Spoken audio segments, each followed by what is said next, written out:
I argued this before the recused judge, and it was denied. Former judge would not give me a certificate. I took it to the Court of Appeals of Georgia under the collateral order doctrine. I lost, and then the Supreme Court of Georgia denied cert. Okay. But there's a ruling on it. Okay. So if you don't want to rehash it. I don't even know what you're going to ask about.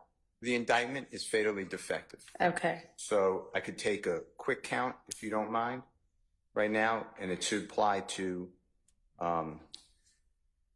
definitely applies to Mr. Williams. All right. I don't know. I mean, if it is something right offhand, go ahead. Okay. Well, it's a general demur. I was going to do it again at appropriate time, but since you asked. Since you don't have anything else to do right now. Okay. So in count 56. You know what? Let me grab my copy of the indictment. Okay, count 56. I'll get you the page. Give me a minute.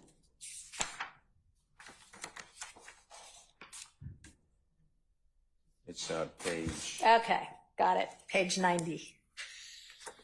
Okay, so that charges Mr. Williams. I'm just using this as an example. Oh, okay. It repeats charges Mr. Williams with participation in criminal street gang activity, and it gives a date range, and it says the essential elements need to be there while occupying a position of organizer, supervisor, or other position of management or leader of the criminal street gang.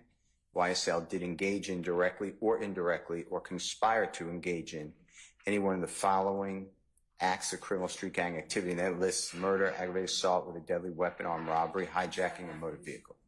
Sorry, I apologize, Ms. Winfrey. Okay.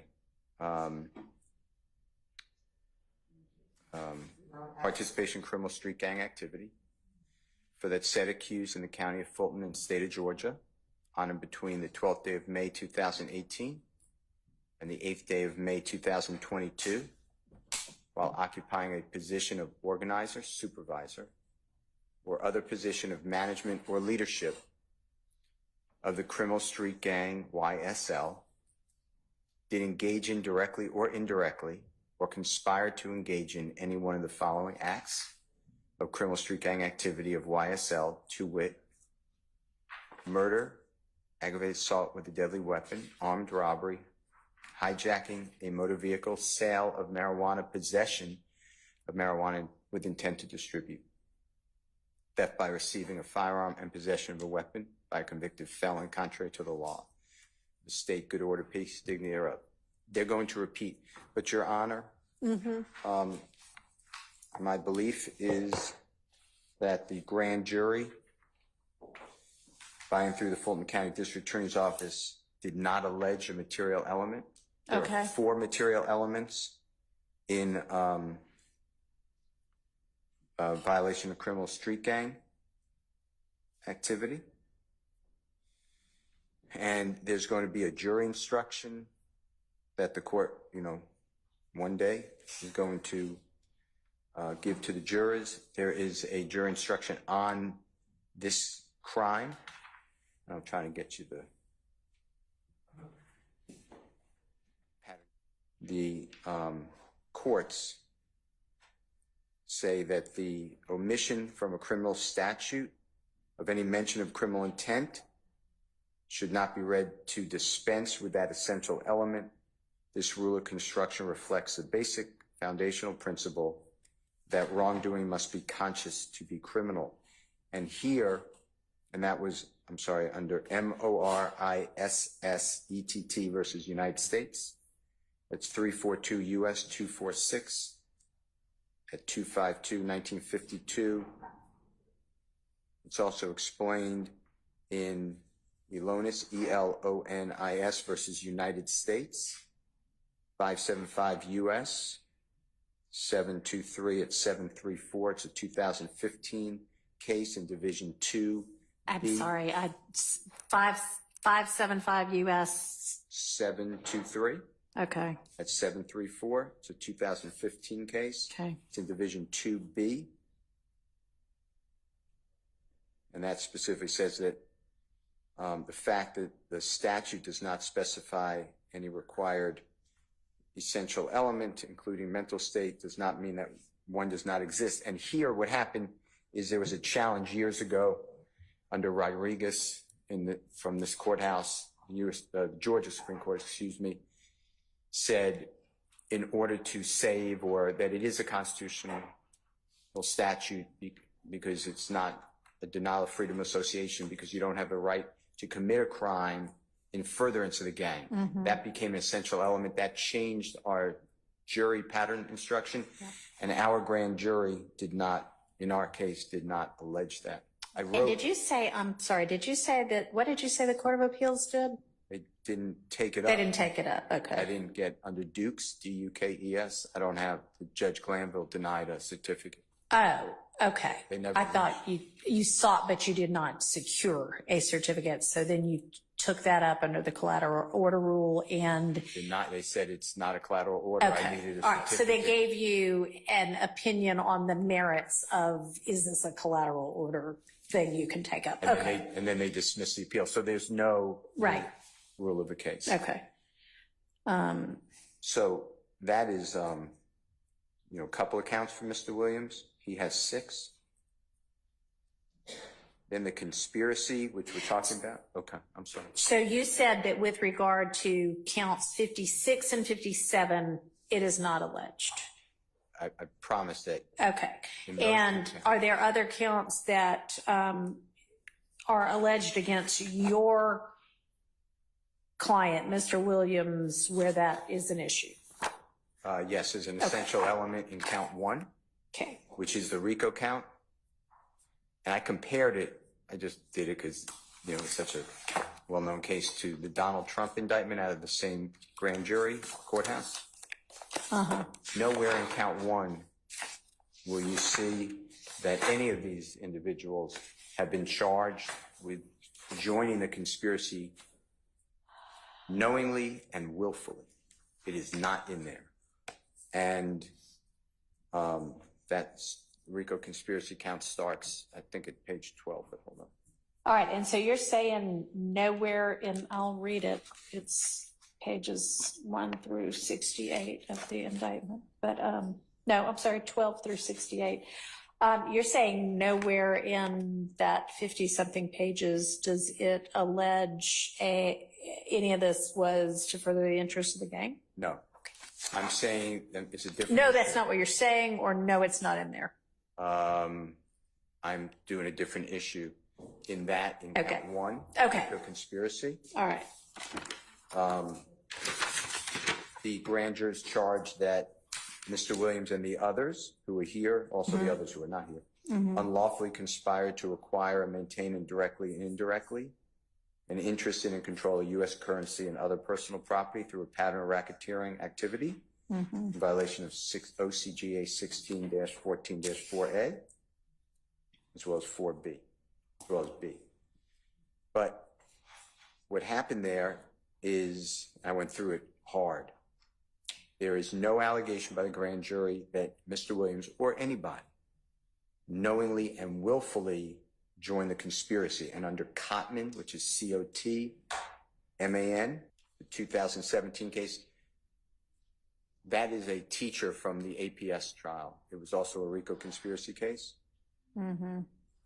The Court of Appeals of Georgia held that in order to commit a conspiracy under the RICO statute in Georgia requires proof of the material element that the accused knowingly and willfully joined the RICO conspiracy. That is also in MacArthur, which is M-C-A-R-T-H-U-R versus Beach, which is B-E-E-C-H. Haven, which is H-A-V-E-N, Baptist, B-A-P-T-I-S-T, Church of Athens. Cotman specifically wrote that under Georgia law, a person may be found guilty of the crime of RICO conspiracy if that person knowingly and willfully joined the conspiracy, which itself contained a common plan or purpose to commit 2 or more predicate acts. There's also Wiley, which is W-Y-L-I-E versus Denton, D-E-N-T-O-N, where our second highest court wrote the material requirements needed for a conspiracy under the Georgia RICO statute is for the person to knowingly and willfully join said conspiracy.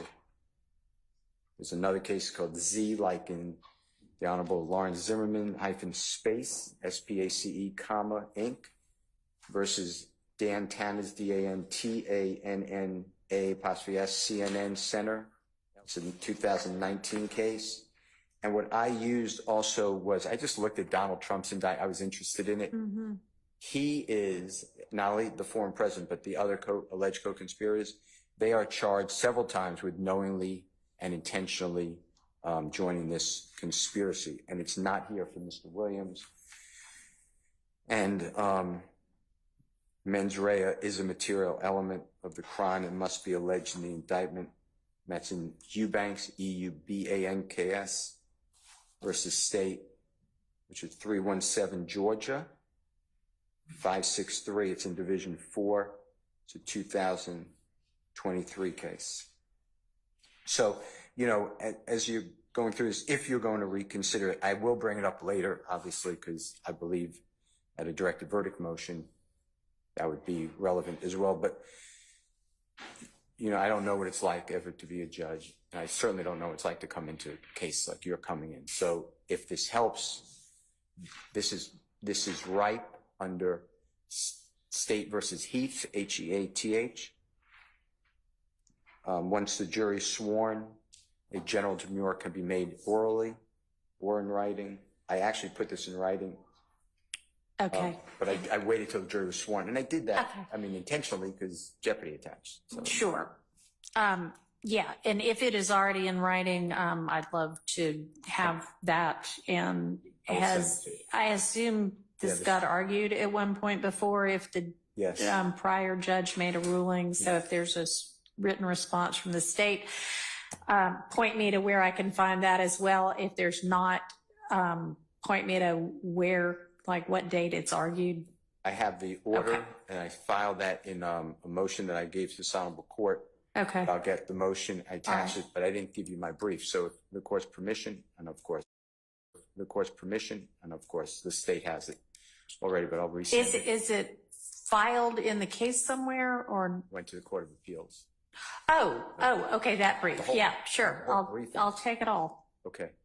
And then I'll assume the state filed some sort of a response, maybe not this team right here, but, and it may have been that more about that was about collateral order or not, but I'll take it and read it for whatever it's worth. The state argued, and then they wrote the proposed order, which was signed by Judge Glanville. So, and it's a long order, it's 12 pages. I'll take all of that.